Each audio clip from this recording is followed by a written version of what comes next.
உதகை பைக்காரா படகு இல்லத்தில் பைக் வடிவில் புதியதாக அறிமுகப்படுத்தப்பட்டுள்ள ஜெட்ஸ்கி வகை படகுகளில் பயணிக்க சுற்றுலா பயணிகள் அதிக ஆர்வம் காட்டி வருகின்றனர். தொடர் விடுமுறை என்பதால் வெளி மாவட்டங்கள் மற்றும் வெளி மாநிலங்களில் இருந்து ஏராளமான சுற்றுலா பயணிகள் பைக்காரா படகு இல்லத்திற்கு வந்த வண்ணம் உள்ளனர்.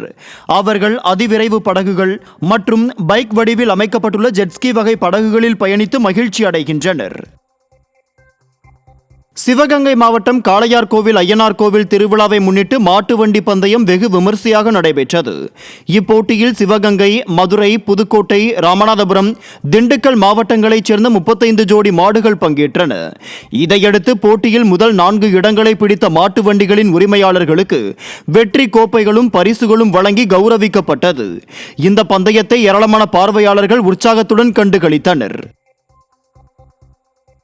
திருவள்ளூர் மாவட்டம் திருத்தணி அருள்மிகு சுப்பிரமணிய சுவாமி திருக்கோயிலில் தண்ணீர் குடிக்க டம்ளர் இல்லாததால் பக்தர்கள் அவதியடைந்தனர்.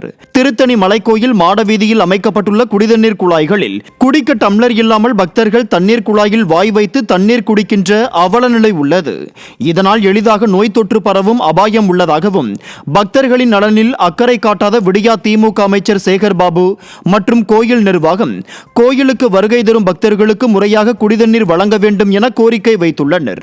மேலும் மக்களுக்கு குடிக்க டம்ளர் கூட வழங்காததுதான் திராவிட ஆட்சியா என பொதுமக்கள் கேள்வி எழுப்பி உள்ளனர். தேசிய அளவில் நடைபெற்ற விளையாட்டுப் போட்டியில் தங்கம் வென்று சாதனை படைத்த மாணவ மாணவிகளுக்கு கோவை ரயில் நிலையத்தில் உற்சாக வரவேற்பு அளிக்கப்பட்டது. 2024ஆம் ஆண்டிற்கான தேசிய அளவிலான சாம்பியன்ஷிப் போட்டிகள் செப்டம்பர் 2ஆம் தேதி முதல் 4ஆம் தேதி வரை பீகாரில் நடைபெற்றது.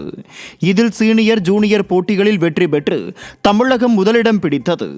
இதையடுத்து போட்டியில் வெற்றி பெற்று தங்கம் மற்றும் வெண்கல பதக்கங்களை வென்று திரும்பிய லக்ஷனா, அபினவ், கதிர்வேல், சஞ்சய் ஆகியோருக்கு கோவை ரயில் நிலையத்தில் மாலை சால்வை அணிவித்து உற்சாக வரவேற்பு அளிக்கப்பட்டது.